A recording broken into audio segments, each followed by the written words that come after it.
My name is Leslie and I'm a second-year student at UC Berkeley, and I am studying Integrative Biology.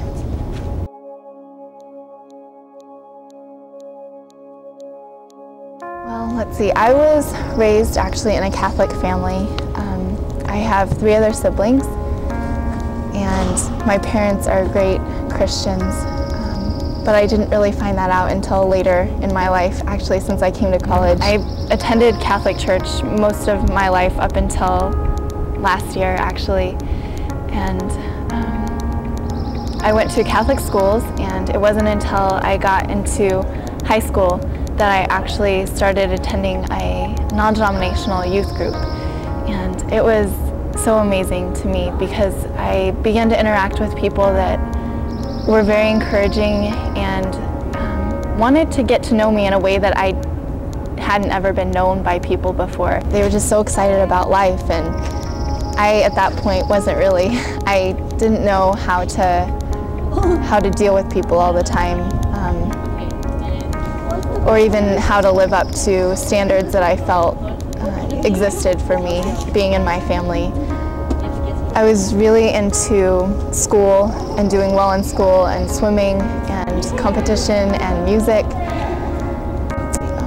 But it was really hard because I thought that I was doing them for someone, or that I needed to be doing them well all the time so that people would respect me, or that I would be told that I was a good person or something. I think I just had a really poor understanding of what life is about. And I got offered an opportunity to attend a missions trip in Mexico with the youth group. And so we made plans to do that, and it was totally an amazing experience. I just had an incredible time with a group of people that got to go, and I began to really wonder who Christ was and what the gospel was about, because I just didn't have an understanding at that point. I think I was really excited by the fact that there was this new message entering into my life, that I didn't need to hold myself to a standard, but that I'd been created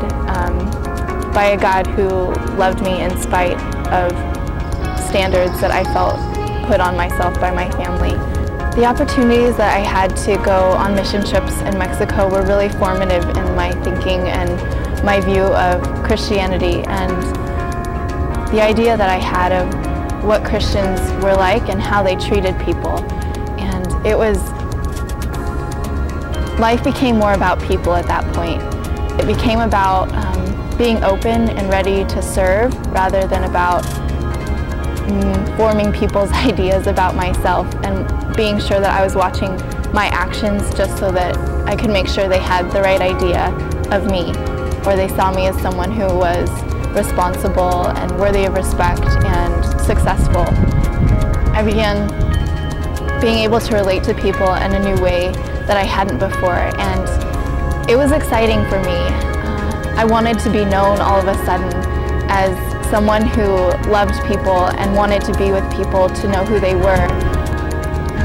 So that's kind of how I got to be where I am now. I'm still in that same place. I'm excited about the fact that there's this person, Jesus Christ, whose tale we have and whose story we have in the Bible, and I just want to know what he was about. And I'm growing in my depth of understanding of why he came and what he was about. So I'm just excited now to know that there is that part of life, that there's a spiritual side to things, and that it's about a relationship with someone that created us and knows best who we are and what he made us for. And so when we turn to him and start to realize that that's what life is about, it's about serving people and understanding that we serve a big God, it's a lot more fulfilling.